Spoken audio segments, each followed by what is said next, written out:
অর্থনৈতিকভাবে ভঙ্গুর অবস্থায় দেশের দায়িত্ব গ্রহণ করে প্রধানমন্ত্রী যুদ্ধকালীন সরকারের মতো কাজ করছেন, এমন মন্তব্য করেছেন বিদ্যুৎ, জ্বালানি ও খনিজ সম্পদ মন্ত্রী ইকবাল হাসান মাহমুদ টুকু।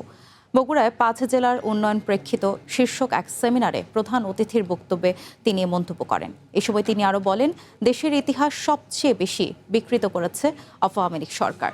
সেমিনারে বিশেষ অতিথির বক্তব্যে স্থানীয় সরকার প্রতিমন্ত্রী মীর শাহে আলম বলেন, বগুড়া, জয়পুরহাট, সিরাজগঞ্জ, নওগাঁ ও গাইবান্ধা জেলার উন্নয়নে নীরবে ও নেপথ্যে কাজ করার জন্য প্রধানমন্ত্রী আলাদাভাবে নির্দেশনা দিয়েছেন।